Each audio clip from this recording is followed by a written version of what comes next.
y oyendo a mi querido hermano Luis Contreras esta mañana, es una motivación tomar la Biblia y leerla. No hay libro más estupendo que uno pueda leer. No hay mensaje que supere al mensaje de la Biblia. Por eso Dios nos dio la Biblia. La palabra Biblia significa libros. Libros. Y esos libros que están ahí en nuestra Biblia son la palabra de Dios,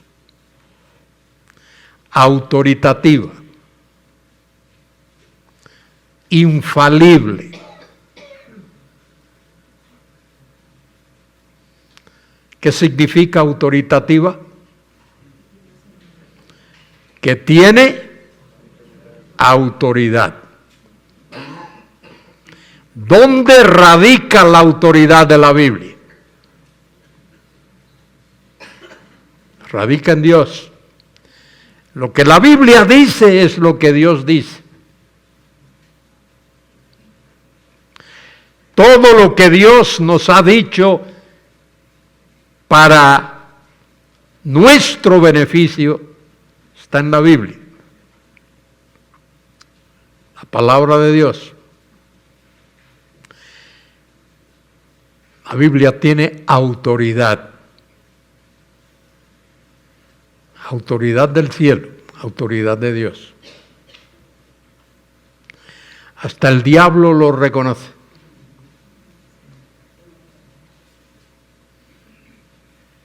Solo que él la tuerce. El diablo quiere decir lo que Dios nos dice a su manera. Y por eso tenemos que poner mucha atención cuando leemos la Biblia. Dije que la Biblia tiene autoridad, es autoritativa. Pero la Biblia es inerrante. No hay error en la Biblia. En sus documentos originales no hay error. Hoy no tenemos los documentos originales, pero tenemos suficientes manuscritos para reconstruir esos originales. Hay cerca de 6,000 manuscritos del Nuevo Testamento. Y la autógrafa, la palabra autógrafa es el escrito original. Ese que Pablo escribió, que Moisés escribió, que Isaías escribió. Esa es la autógrafa. Hoy no tenemos la autógrafa, pero tenemos suficientes recursos para recuperar la autógrafa. De manera que la Biblia es autoritativa, tiene autoridad celestial. Es inerrante, libre de error en sus manuscritos originales. Y es infalible. ¿Qué significa eso de infalible? Que no falla. Todo lo que la Biblia dice es cierto y todo lo que la Biblia profetiza, todas las profecías bíblicas se cumplen. Y todas se cumplen al pie de la letra. Todas las profecías se cumplen literalmente. No se cumplen metafóricamente, no se cumplen figuradamente, se cumplen literalmente. Todo lo que Dios dice está ahí. Todo lo que Dios nos ha dicho para nuestro bien está en la Biblia. Todo lo que Dios quiere que sepamos está en la Biblia. En realidad la Biblia no hay que reinterpretarla. La Biblia hay que releerla. Leerla una y otra vez, una y otra vez. Bien, tengo la responsabilidad de esta mañana de hablar acerca de la apostasía en el Antiguo Testamento. Este es el tema. Luis habló de la apostasía en el Nuevo Testamento. Voy a hablar de la apostasía en el Antiguo Testamento. ¿Qué significa la palabra apostasía?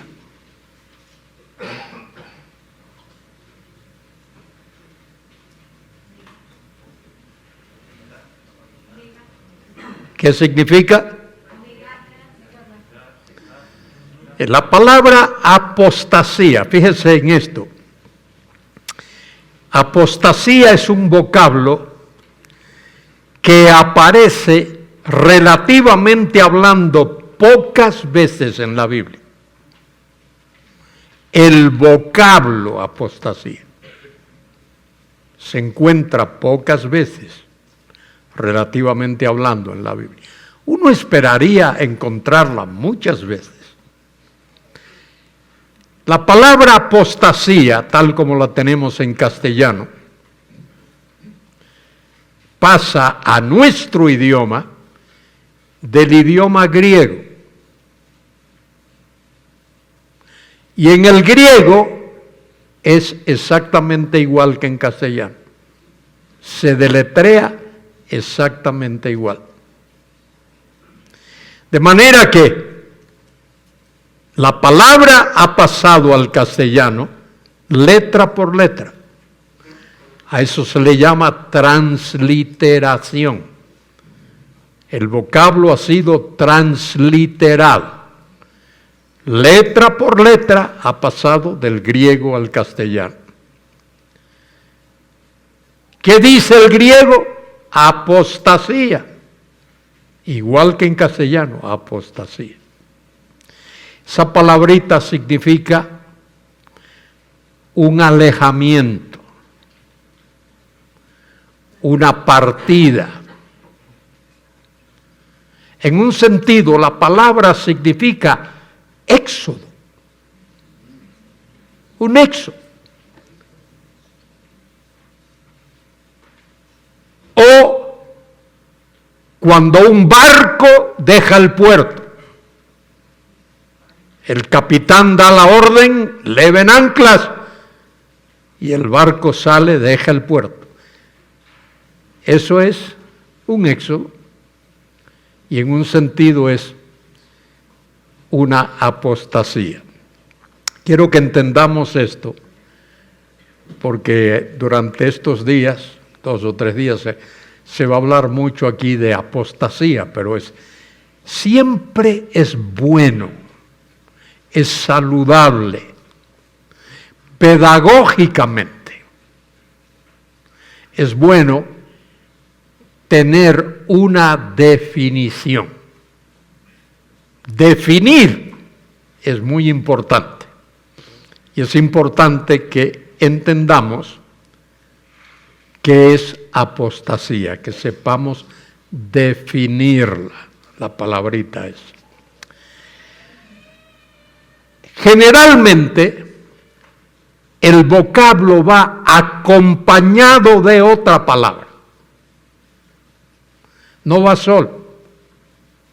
Generalmente. En el Nuevo Testamento. Uno apostata de algo.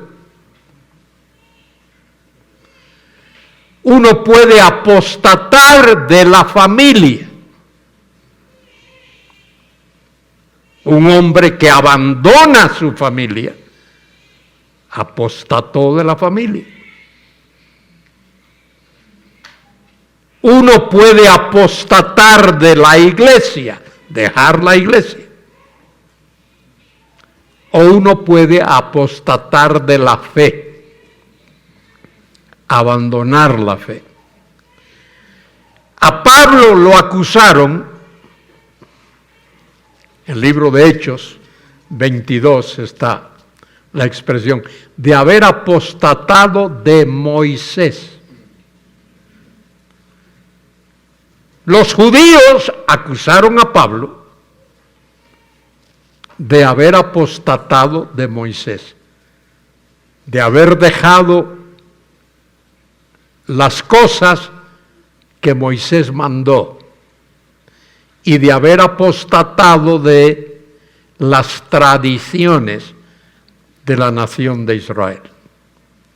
Esa fue una de las acusaciones constantes que se le hicieron, que se le hizo al apóstol Pablo, que había apostatado de Moisés. De manera que estoy diciendo esto para que todos vosotros que vais a estar aquí durante estos días entendáis qué es eso de apostasía, por qué se usa esa palabra,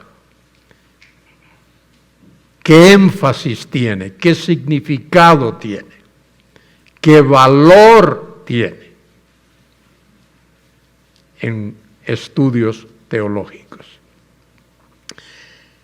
Pero como tengo que hablar de la apostasía en el Antiguo Testamento, ahí es donde quiero ir, al Antiguo Testamento. Todo lo que el Nuevo Testamento enseña está basado, la base del Nuevo Testamento es el Antiguo Testamento. Si alguien estudia el Nuevo Testamento y no estudia el Antiguo Testamento, no va a entender. Para poder entender el Antiguo Testamento, para poder entender el Nuevo Testamento, hay que entender el Antiguo Testamento. De manera que pastores y futuros pastores y esposas de pastores y misioneros y misioneras, enseña a tus alumnos y a tus oyentes las verdades que se encuentran en el Antiguo Testamento. ¿Por qué creó Dios el universo?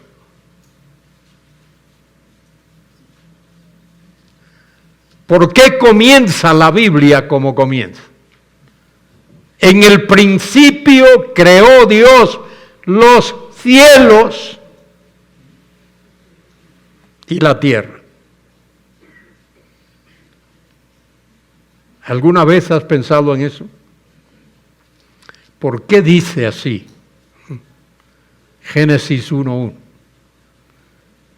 Que en el principio creó Dios los cielos y la tierra. Ese Berechith, la primera palabra que aparece en la Biblia es esa, Berechith. Berechith significa en el principio. ¿Y por qué dice los cielos? Eso incluye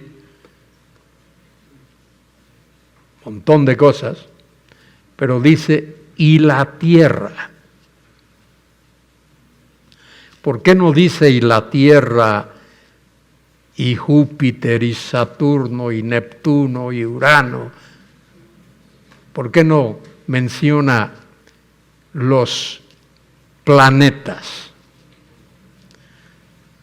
Porque Dios tiene un objetivo concreto para la tierra. Dios creó la tierra para que el hombre la habitase. La tierra es el habitáculo primordialmente del ser humano, del hombre. Dios no creó la tierra para los ángeles y arcángeles y querubines y serafines. Dios creó la tierra primordialmente para el hombre. Para los ángeles Dios creó los cielos. Miramos y vemos nubes, no me refiero a las nubes que vemos, más allá de las nubes. El habitáculo de los ángeles es más allá. No es la tierra, no es las nubes, es más allá. Y luego está lo que llamamos el tercer cielo, que es la habitación de Dios, donde Dios vive. ¿Por qué menciono esto? Porque la palabra apostasía, que significa salida, partida, éxodo, etcétera, etcétera,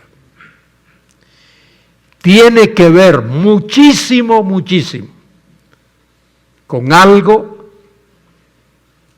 con lo que estamos familiarizados. Tiene que ver con rebelión. Es más, la palabra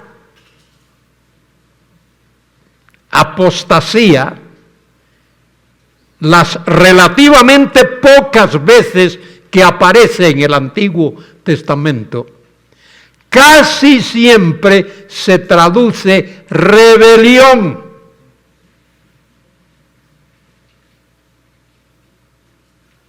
Hay rebelión. Ha habido y hay rebelión. Y eso tiene que ver, mire, con el propósito para el cual Dios creó el universo.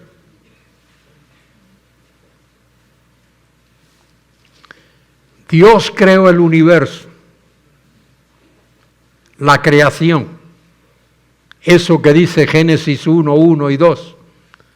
En el principio creó Dios los cielos y la tierra, porque es el plan de Dios. No es que era, es el plan de Dios. Manifestar su reino. Mire, Dios es Rey eterno. Él siempre ha sido Rey de la eternidad. Pero es el propósito de Dios manifestar su reino dentro del tiempo, dentro de la historia y dentro de sus criaturas.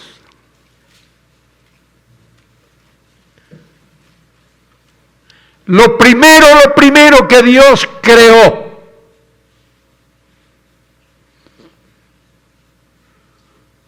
fue lo que llamamos los ángeles o las huestes angelicales,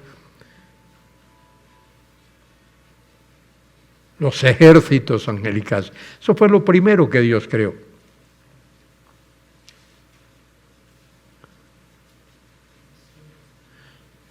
Y cuando Dios crea cielos y tierra, y forma la tierra, crea la tierra, ¿qué ocurre? El ángel más bello, el querubín más bello, invade territorio que no es el que Dios tiene para él. Las huestes angelicales en los lugares celestiales. El hombre en la tierra. Y el propósito de Dios al crear todo lo que Él ha creado para manifestar su reino. Luis lo mencionó esta mañana varias veces. Es para que Dios sea glorificado. La gloria de Dios. Su gloria. Que su gloria sea vista. Que su gloria sea admirada.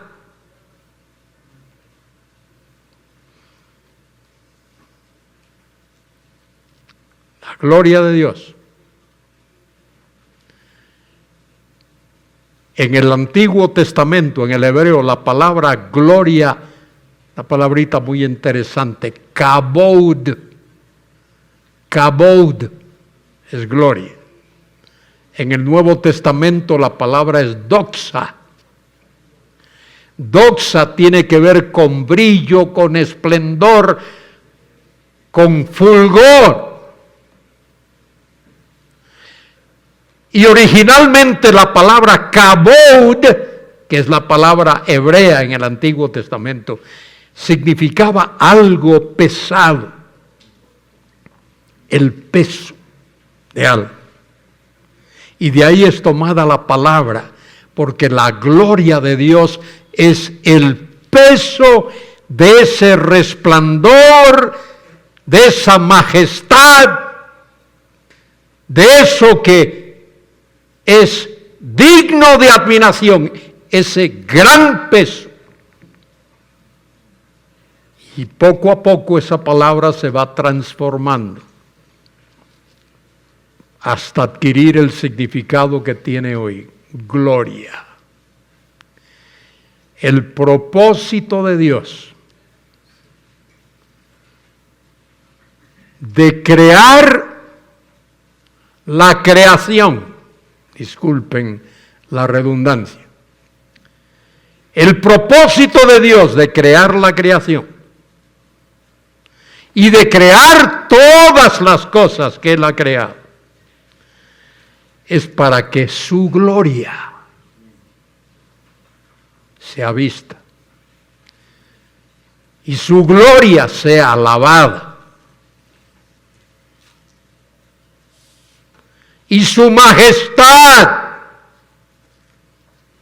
sea exaltada. La gloria de Dios. Porque todo lo que es para la gloria de Dios es lo mejor.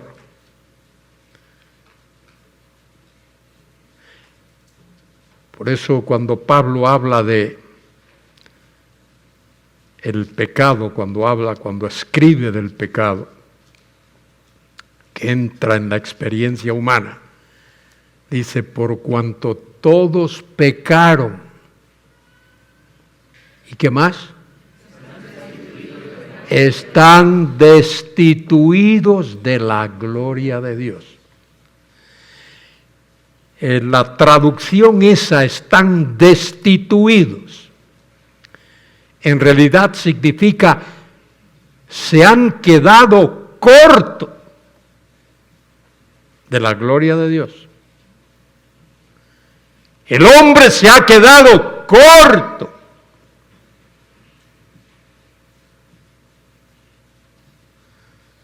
Una ilustración que leí hace años es como aquel que quiere saltar un precipicio Quiere saltar de un lado al otro. Y hay, vamos a decir, 10 metros, 12 metros de separación de un lado al otro.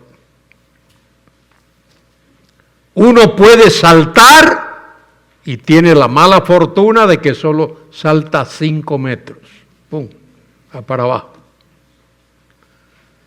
Otro salta y salta 7 metros, pero va para abajo. Y por fin otro, el último, salta y salta 9.9 metros y va para abajo. Todos nos hemos quedado cortos de la gloria de Dios. Y la gloria de Dios es la meta. La gloria de Dios para su creación es el objetivo. Desde el principio eso es lo que Dios quiere.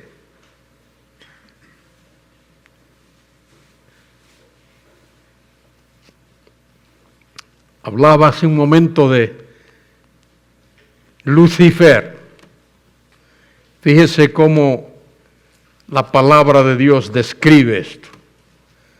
Allí en el capítulo 28 del libro de Ezequiel. De paso, nunca he oído una exposición del libro de Ezequiel.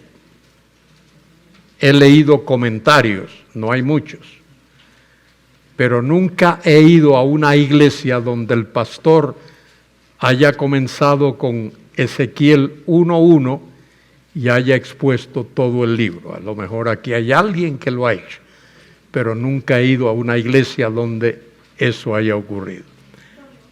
Toño lo ha hecho. ¡Viva Toño! Y Toño sabe que muy pocos no se arriesgan. Mire lo que dice Ezequiel 28 acerca de ese ser que ha querido trastornar, entorpecer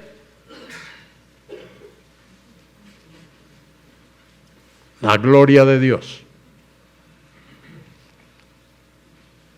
La primera rebelión, la primera apostasía en el universo. Aquí lo tenemos. Dice allí en el versículo 12, hijo de hombre, levanta endechas sobre el rey de Tiro. Y se usa aquí la figura del rey de Tiro porque los reyes de la antigüedad todos se consideraban dioses, todos los reyes de la antigüedad. Por eso se hacían un palacio muy suntuoso, enorme, lujoso, todos. El rey de Tiro. Y dile, así ha dicho Jehová el Señor, tú eres el sello de la perfección, lleno de sabiduría y acabado en hermosura. Fíjense ahí, lo único humano, por así decir, es hasta donde dice rey de Tiro. Todo lo que sigue ya se sale del ámbito de lo humano, de lo terrenal. Y mire lo que dice. Tú eres el sello de la perfección, lleno de sabiduría y acabado en hermosura. En Edén, en el huerto de Dios, estuviste, de toda piedra preciosa era tu vestidura, de cornerina, topacio, jaspe, crisólito, berilo, ónice, zafiro, carbunclo, esmeralda, oro y oro, los primores de tus tamboriles y flautas estuvieron preparados para ti en el día de tu creación. Tú, querubín grande, protector, yo te puse en el santo monte de Dios. Allí estuviste en medio de las piedras de fuego, te paseabas, perfecto eras en todos tus caminos, desde el día que fuiste creado hasta que se halló en ti maldad. Y ese concepto ahí de maldad tiene que ver con rebelión y tiene que ver con apostasía. De manera que ese querubín bello, ese ser angelical hermoso, hermosísimo, indescriptiblemente hermoso, fue el primer apóstata de la creación de Dios. Él armó la rebelión y ha querido formar, organizar un reino de tinieblas. El reino de Dios es un reino de luz. El reino del enemigo de Dios es un reino de tinieblas. ¿Qué es lo que Dios ha estado haciendo y que continúa haciendo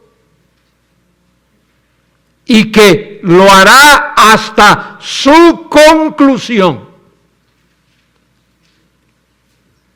Dios está en la actividad, en la tarea, en el trabajo de fraguar el mejor de los mundos. Eso es lo que Dios quiere. Y desde el principio es lo que Dios ha estado haciendo. Por eso cuando la Biblia dice, en el principio creó Dios los cielos y la tierra. Ahí está. La tierra, en este planeta Tierra. Dios quiere manifestar su reino dentro de la historia, en medio de los hombres. Pero un reino de luz, un reino real, que el maligno ha querido torcer, obstruir, distorsionar. En el principio creó Dios los cielos y la tierra. Y la tierra, ahí no hay esa conjunción que aparece ahí, es una conjunción copulativa. Cuando Dios creó la tierra, en ese momento la tierra estaba desordenada y vacía. Tohu babohu. Linda expresión, ¿verdad? Tohu babohu, dice el texto hebreo. Desordenada y vacía. No es que la tierra se volvió. Es que cuando Dios la creó, estaba desordenada y vacía. Pero mire, esa expresión desordenada y vacía es lo que se llama una locución. Una locución es una frase o una expresión que hay que entender su sentido, no necesariamente traducirlo palabra por palabra. Desordenada y vacía significa que cuando Dios creó la tierra, en el momento de crearla, para usar una expresión mía, cuando la tierra salió de las manos de Dios. En ese momento la tierra no estaba apta para ser habitada. La tierra era una gran bola, enorme, inmensa bola de gelatina. No estaba apta para ser habitada cuando Dios creó la tierra. Y qué maravilloso. Dios invierte 5 días en cómo estaba la tierra, desordenada y vacía, en ordenar lo que está desordenado, en llenar lo que está vacío, porque en el 6º día Dios va a poner en este planeta Tierra al hombre que Él va a crear a su imagen y semejanza. ¿Para qué creó Dios al hombre? Dios lo creó para que el hombre fuese virrey de Dios en la tierra. Para que el hombre fuese vasallo de Dios en la tierra. Y Dios ordena lo que está desordenado, llena lo que está vacío, y en el 6º día forma del barro de la tierra a Adán. La palabra Adán significa barro. Y Dios sopla en Adán el soplo de la vida, el ruaj, dice el texto. Ruaj, el espíritu de la vida. Y en ese momento el hombre es un ser viviente. Y ser viviente significa que es una persona. Y Dios crea a esa persona, ese hombre, para que el hombre sea su virrey en la tierra. Para que sea su vasallo en la tierra. Para que le obedezca en la tierra. Para que lo represente en la tierra.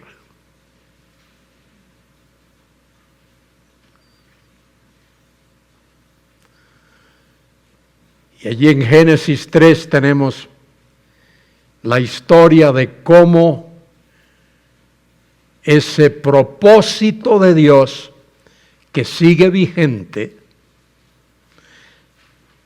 Aclaro esto. Dios tiene solo plan A. ¿Me entendéis? Dios no tiene plan A y plan B y plan C. No es que si el plan A falla, pues yo voy a poner a funcionar plan B. No, Dios tiene plan A. El que siempre ha tenido. Dios no tiene 2 planes. Dios tiene plan A. ¿Cuál es plan A? El propósito de Dios es fraguar, formar, establecer el mejor de los mundos. Y eso es lo que Dios está haciendo. Pero Dios tiene que lidiar con la apostasía.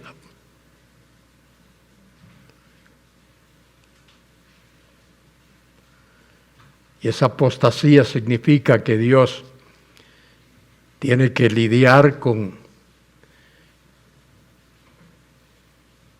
las huestes angelicales satánicas. Hubo una rebelión Antes de la creación del hombre hubo una rebelión.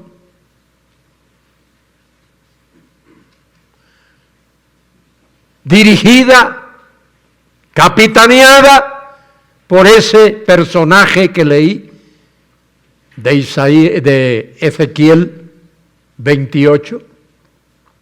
De paso, también hay otro pasaje muy importante en Isaías 14, del 12 en adelante, versículo 12 en adelante, donde se habla de ese ser, de ese Lucifer, de ese...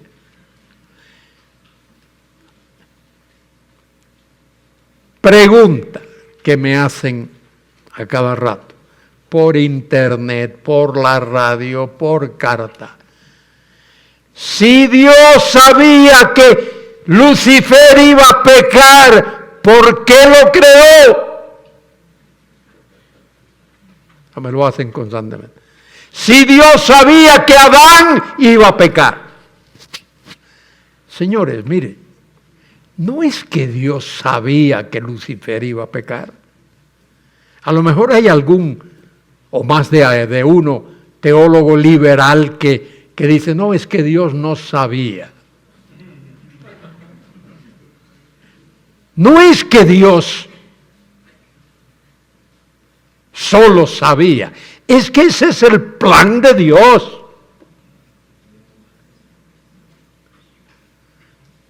Dios creó a Lucifer y lo incluyó en su plan.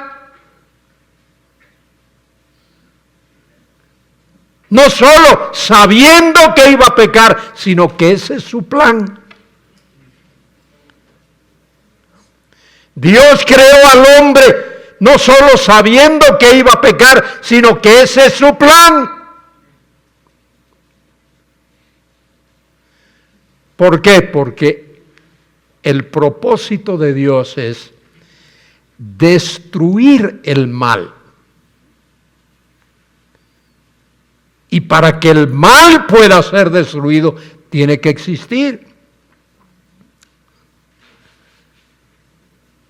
El propósito de Dios es crear, formar, fraguar el mejor de los mundos.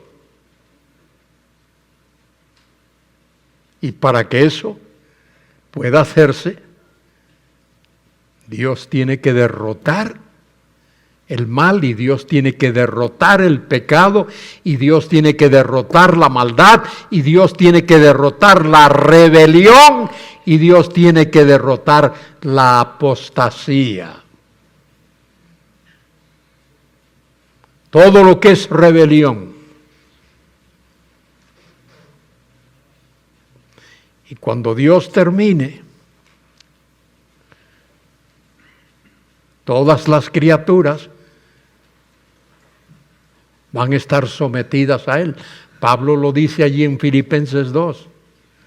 Delante de Él se doblará toda rodilla, de los que están en los cielos, de los que están en la tierra, de los que están debajo de la tierra. Toda criatura tendrá que confesar.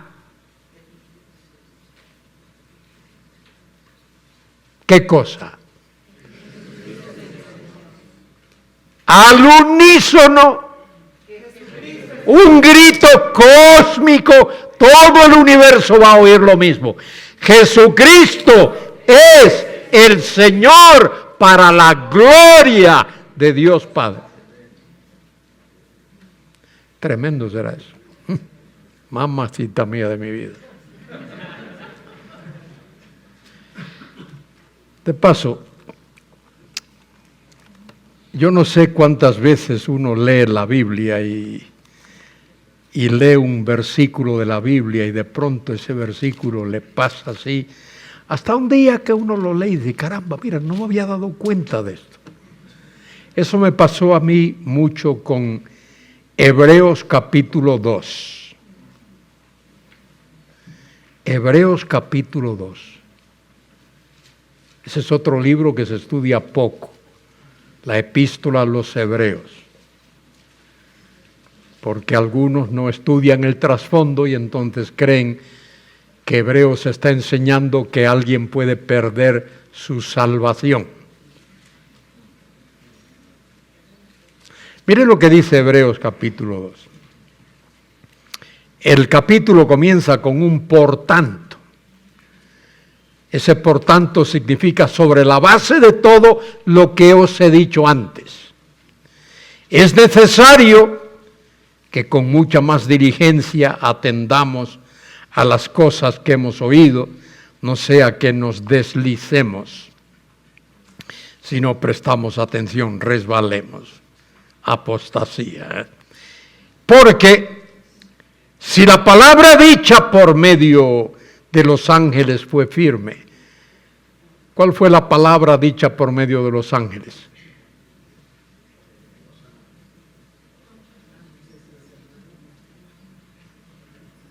Señores, la ley de Moisés. Dios dio la palabra a ángeles y ángeles la dieron a Moisés. La palabra que Dios habló a Moisés se la dio por medio de ángeles.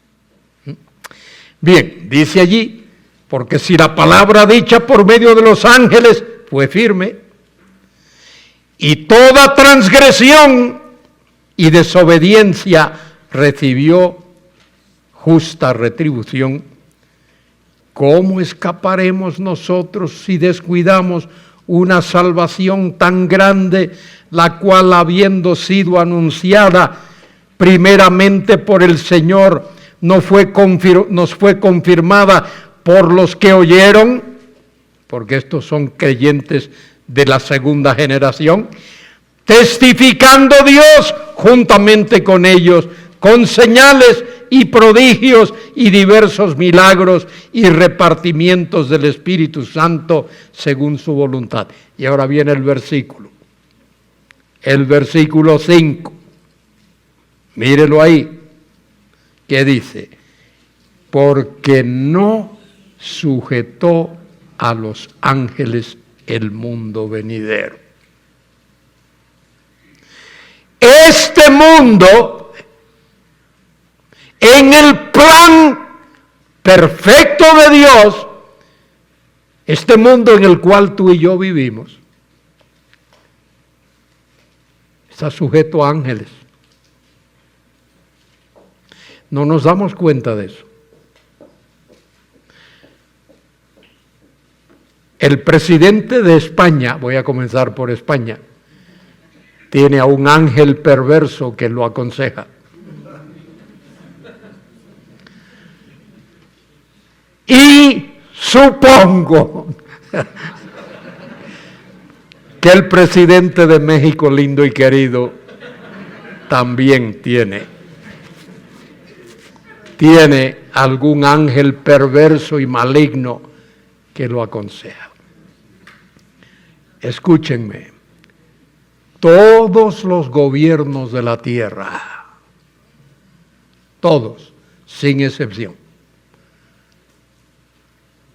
todos, sin excepción, son influidos desde la caída hasta el día de hoy y hasta el día cuando Jesucristo venga y someta bajo su gloriosa autoridad y soberana autoridad todas las potestades de este mundo, todos los gobiernos tienen un demonio que le dice: haz esto, o haz esto, o no hagas esto. ¿Por qué la sociedad en la que vivimos, por poco digo suciedad, porque es suciedad? ¿Por qué? Porque Satanás, Lucifer, la serpiente antigua, el maligno, el diablo, el tentador, con sus millones de demonios, influyen en el mundo en el cual vivimos, en todas las áreas, todas las áreas.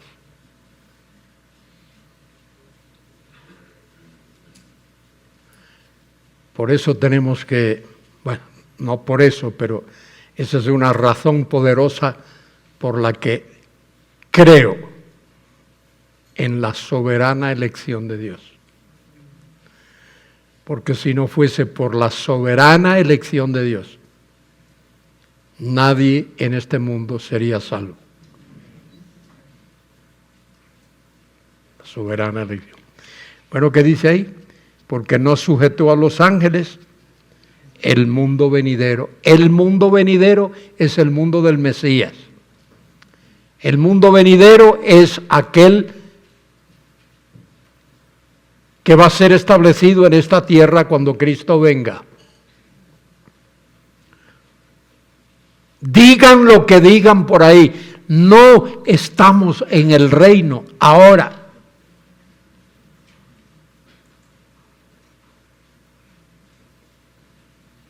Y no estamos en el reino, es evidente. Cristo enseñó a sus discípulos a orar diciendo: Padre nuestro que estás en los cielos, santificado sea tu nombre. ¿Qué más? Venga tu reino. Esa última frase que habéis dicho, eso es lo que se llama, anótalo por ahí para que no se te olvide, eso es lo que se llama una frase epexegética. Frase epexegética es una que explica lo que se ha dicho antes. Venga tu reino, queda explicado por lo que sigue.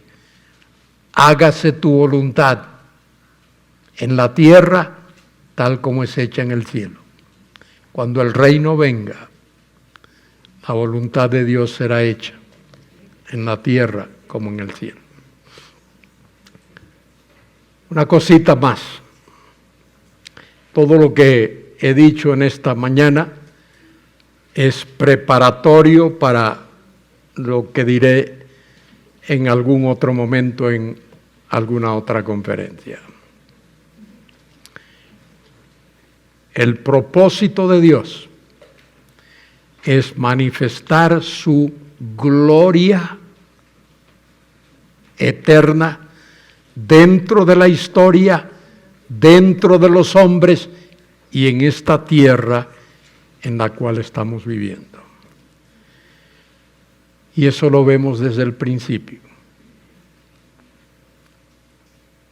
Vemos rebelión, pero vemos la mano de Dios.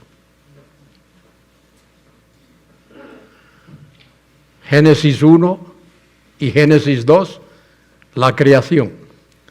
Génesis 3, la entrada del pecado. Génesis 4, el primer homicidio que se comete en el mundo. ¿Y sabe quién fue el primer homicida en el mundo? Caín. ¿Sabe por qué? Léalo ahí en su Biblia. Primero de Juan 3:12. Mire lo que dice ahí. Dice Juan: hijitos, amémonos unos a otros. No como Caín, y luego dice algo. ¿Qué dice? ¿Qué dice? Que era de el maligno. ¿Por qué Caín mató a Abel? Porque Caín era del maligno y Abel era elegido de Dios. Caín era del maligno. Estaba lleno del diablo. Caín estaba lleno de Satanás.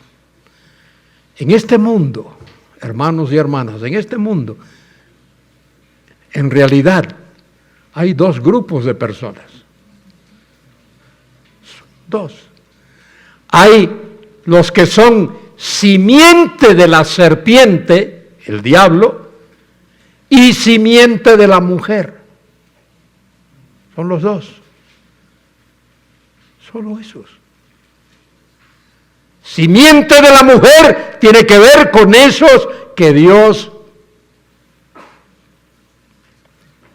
ha elegido para que entren a formar parte de su plan.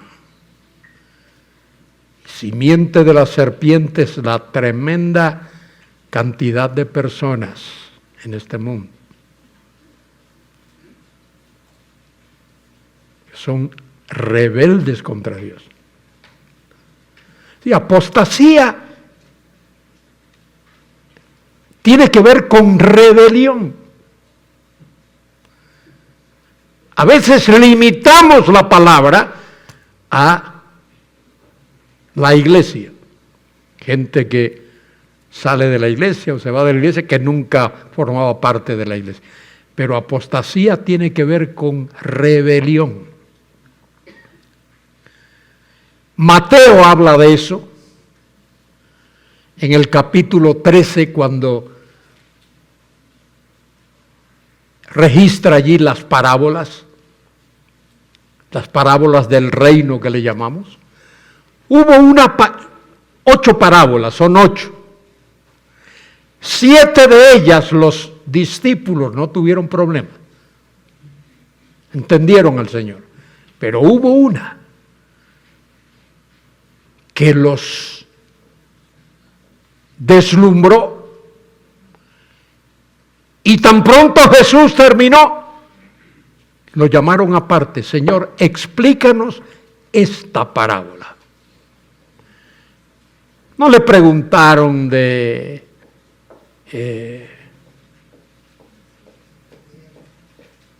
el que se fue o el otro.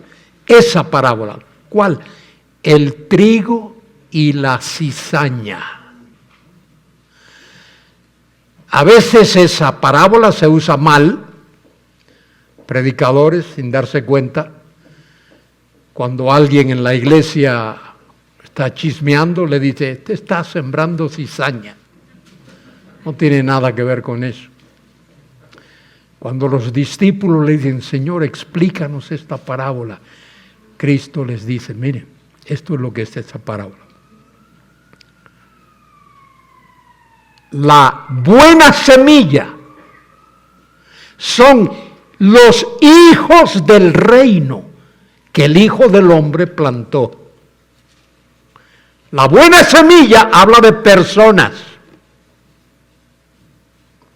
Y dice, la cizaña son los que el maligno sembró.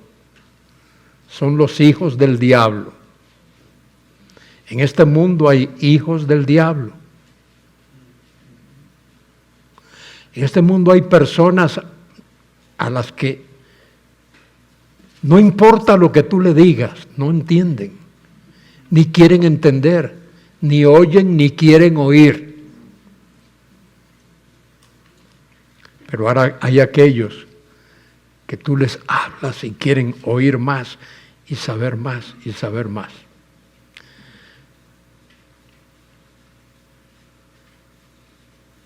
Dos. Hay esos apóstatas, rebeldes, rebelión. Y vamos a ver esa rebelión en la Biblia. Desde allí, desde Génesis capítulo 4, Caín mató a su hermano Abel, rebelde. Y luego tenemos el capítulo 6 del Génesis, que habla del diluvio.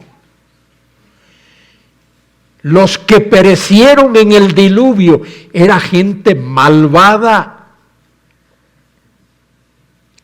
Dice el texto allí, lo único que pensaban era lo malo.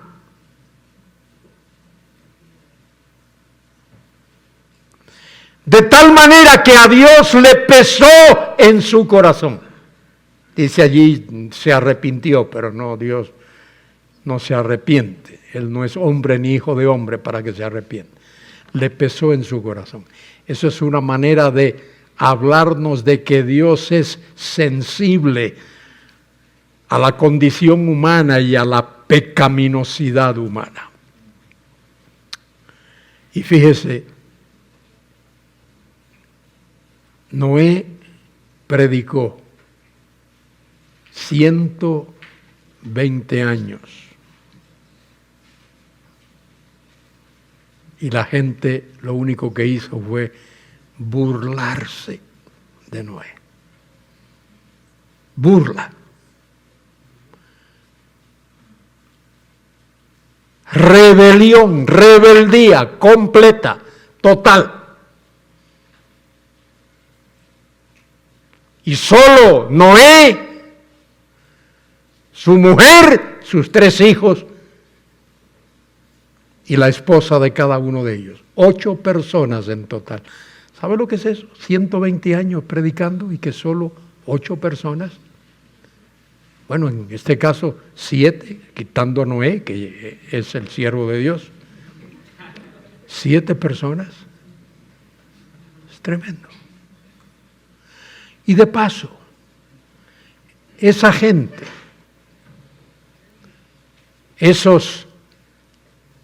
esa civilización de los días de Noé, cuando comenzó a llover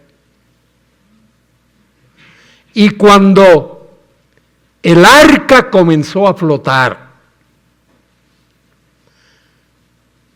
esos que habían rechazado el mensaje de Noé, ninguno de ellos tocó la puerta del arca.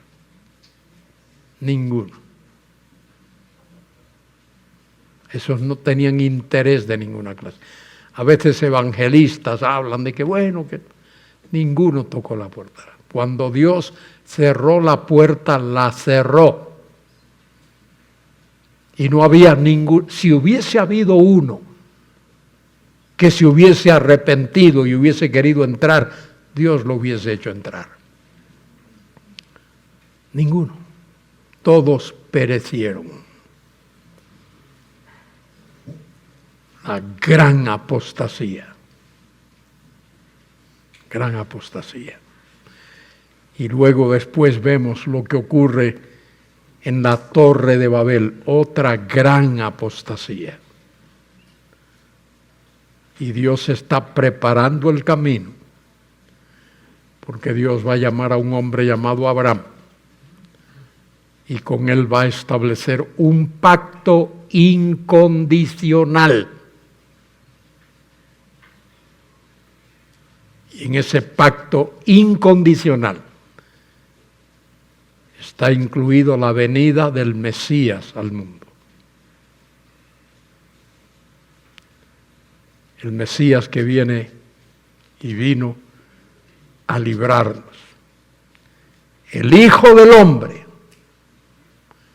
Lucas 19:10, vino a buscar y a salvar. ¿A quién? Lo que se había perdido. ¿Por qué? Porque es que el Hijo del Hombre vino a buscar y a salvar lo que se había perdido. ¿Sabe por qué? Fíjense que es sencillo, ¿no? Me decía un profesor, nos decía en el seminario, no compliques lo simple, simplifica lo complicado. ¿Sabe por qué el Hijo del Hombre vino a buscar y a salvar lo que se había perdido? Muy sencillo. Porque lo que se había perdido nunca hubiese ido a buscar al Hijo del Hombre.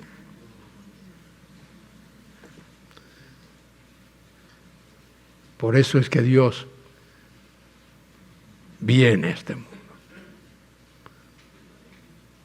Como dice Juan 6:44. Dice en la Reina Valera, ninguno puede venir a mí si el Padre que me envió no le trajere.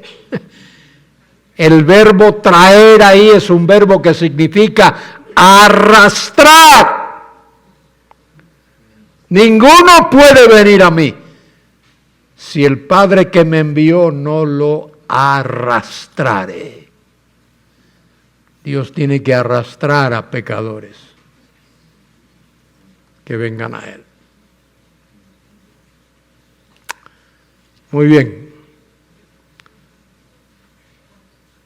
De aquí en adelante vamos a entrar en los temas de las grandes apostasías del Antiguo Testamento. Vamos a ver varias de esas grandes apostasías del Antiguo Testamento. Y luego al final creo que tengo que hablar de la apostasía de los últimos tiempos. Va a haber una gran apostasía en los últimos tiempos. Yo no sé cuán cerca estamos, pero creo que estamos cerca. En gallego decimos, estamos muy pretiño, muy cerquita. Preto en gallego es cerca. Pretiño, estamos pretiño. El gran día se acerca. Y debo decir esto, y ahora sí termino. Aprovecha cada oportunidad que tengas. Ayer cuando llegué a México, lindo y querido, fuimos a comer ahí a un restaurante y al salir veo a la señorita que siempre ponen en la puerta a dar la bienvenida a los que vienen y la despedida a los que se van. Y le pregunté la pregunta que le hago a tanta gente, a esa señorita guapísima chica, guapísima. ¿Sabes cómo llegar al cielo desde ahí de donde estás? Me dijo, no. ¿Me permites que te lo diga en 30 segundos?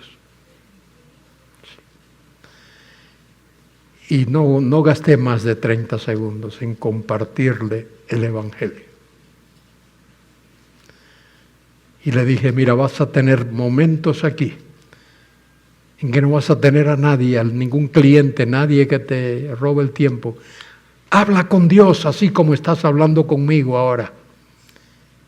Y dile, Dios, te necesito. Perdona mis pecados. Ven a mi vida, sálvame. Y la dejo con esa inquietud. Cuando llegué al aeropuerto y fui allí al oficial de migración, me dijo, ¿cuántos días va usted a estar aquí en México? Siempre preguntan eso. Bueno, alrededor de 10 días. No acordaba cuánto. Dije lo que me vino a la mente. ¿Y qué viene a hacer? Le digo, mire señor, vengo a hacer algo que es sumamente importante. Vengo aquí a enseñar las Sagradas Escrituras, la palabra de Dios. Y si tengo la oportunidad, vengo a decirle a mexicanos cómo salir de las tinieblas a la luz de Jesucristo. ¿Sabe lo que me dijo el hombre? Me dijo, oiga, yo necesito oír eso. Le digo, lástima que no podamos sentarnos usted y yo y hablar de esto. Hermanos, no pierdas ninguna oportunidad. No te avergüences de decirle a nadie que Cristo es el único Salvador. Pablo dijo, no me avergüenzo del Evangelio. Creo que Pablo quiso decir ahí, no me avergüenzo de decirle a nadie, soy cristiano. Porque es poder de Dios para salvación a todo aquel que cree. Qué tremendo que Dios lo ha resumido todo en eso de creer, ese pistis, poner fe, creer, pistúo, poner fe, creer en el único que nos puede salvar. ¿Qué digo, Toño? Gracias por darme el privilegio de estar aquí, hermano.